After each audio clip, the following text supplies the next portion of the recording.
Good morning, students. How are you, beta? I hope you all are fit and fine at home after UT and after a short break. Welcome back to again online classes. As you know, last time I have taken grammar topics and which I have covered all the grammar topics of term 1. Now I am taking your Madhub Hindi Pathmala and I am starting chapter 5, Gulliver Ki Yatra. So, welcome back again and get ready for your reading.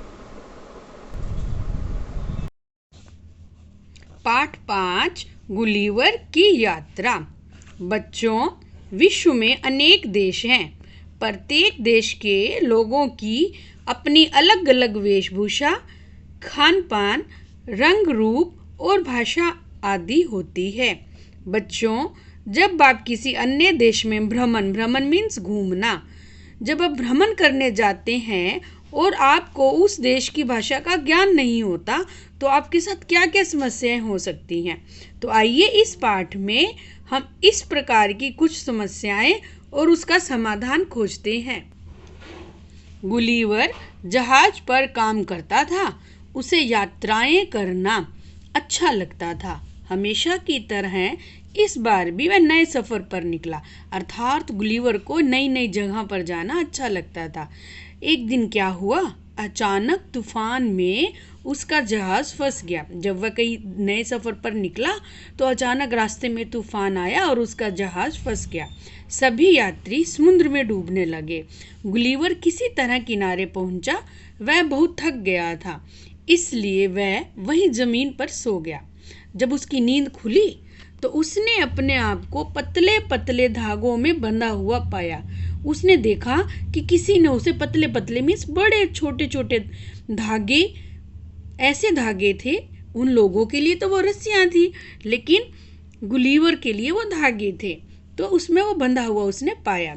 उसके अचरज means हैरानी की सीमा न रही जब उसने देखा कि उसकी छाती पर लगभग 6 इंच का एक आदमी खड़ा था। इतना छोटा आदमी तो उसने पहले कभी नहीं देखा था। कुछ देर बाद उसी के जैसे छोटे छोटे 40 आदमी उसके शरीर पर चढ़ गए। अब उनका नेता हाथ में तीर कमान लिए हुए था। गुलिवर ने जोर से एक चीख मारी। जब गुलिवर ने बंधा हुआ पाया, आसपास छोटे छोटे लोग देखे तो उसने एक चीख मारी। वह डर गया, जिसे सुनकर वे सब भाग खड़े हुए। किंतु थोड़ी ही देर में वे सब फिर इकट्ठे हो गए। उनमें से एक ने अपना हाथ ऊपर उठाया और जोर से चिल्लाया, हे किना देगुल, हे किना देगुल। अब ये हे किना देगुल क्या था? गुलिवर को कुछ समझ नहीं आया, क्योंकि ये वहाँ के लोग अपनी भाषा में कुछ बोल रहे थे। उसके सभी साथियों ने इसी आवाज़ को दोहराया। अब गुलिवर की समझ में कुछ न आया। उसने उठने की कोशिश की और वे धागे टूट गए जिनसे उसे बांधा गया था। गुलिवर की समझ में आ गया कि जिन्हें वह धागे समझ रहा था वास्तव में वे वहाँ के रस्से थे। जैसे ही गुलिवर उठकर बैठा, उस पर तीरों की बौछार होने लगी। वे सुई की तरह उसे चुभ रहे थे। वे तीर क्या थे? सुई की तरह। वे तीर उसे सुई की तरह भांति मीन्स तरह पीड़ा दे रहे थे। अंत में गुलिवर ने हार मानने का अभिनय किया और फिर से लेट गया। यह देख सभी छोटे कद वाले आदमी बड़े खुश हुए कि ये व्यक्ति हमसे हार गया है, ये तो दोबारा लेट गया है। उन्होंने तीर बरसाना बंद कर दिया।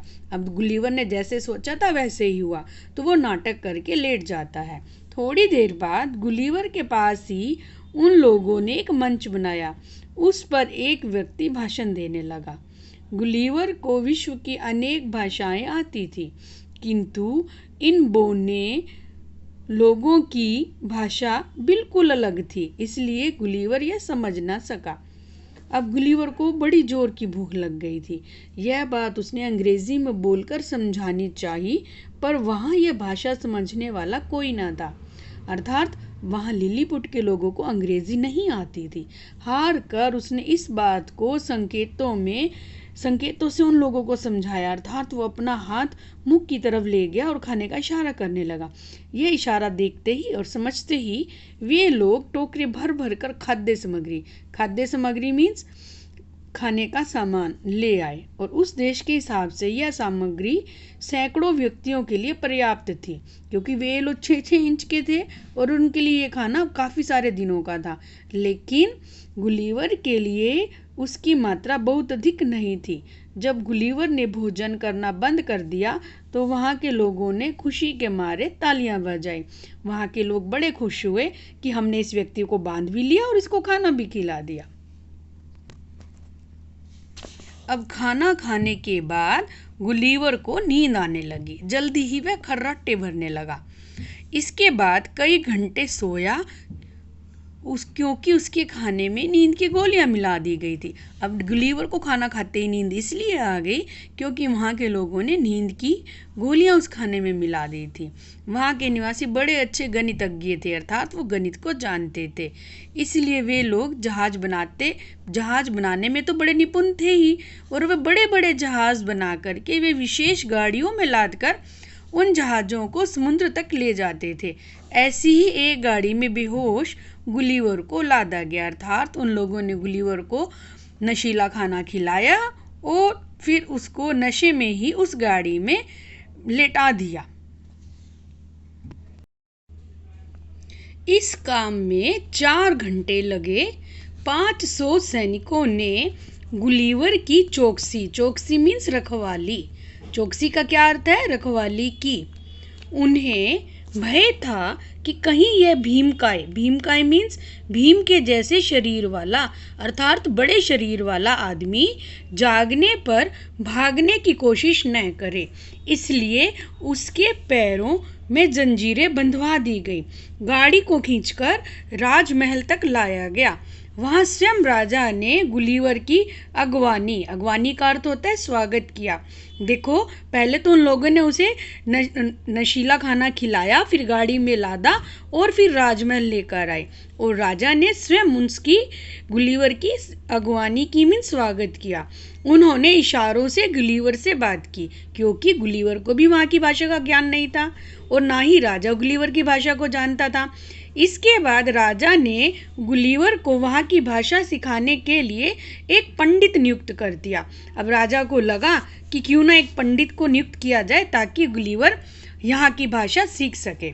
अब कुछ दिनों में गुलिवर को वहाँ की भाषा का काम चलाऊ मीन्स थोड़ा बहुत ज्ञान हो गया। अब उसके लिए राजा तथा अन्य व्यक्तियों से बात करना आसान मीन्स सरल हो गया। अब वो राजा से आसानी से बात कर सकता था क्योंकि वह वहाँ की भाषा सीख रहा था। राजा ने उसके पैर की जंजीरें खुलवा दी। पहले वहाँ के लोगों ने बांधी कि कहीं गुलिवर उन पर हमला ना कर दे, लेकिन जब राजा को लगा कि गुलिवर तो अच्छा आदमी है तो उन्होंने क्या किया, उसके पैर की जंजीरें खुलवा दी।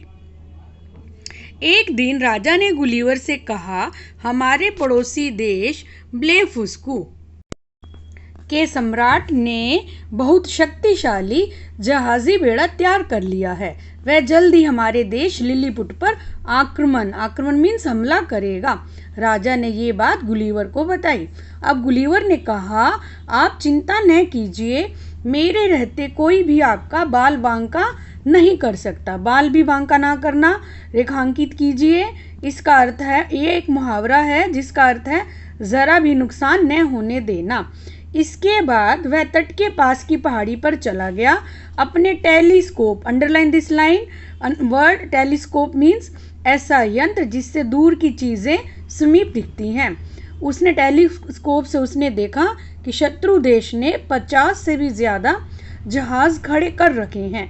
अब गुलिवर ने 60 रस्से तैयार किए और इतने ही कांटे लगे मोटे तार भी बनाए।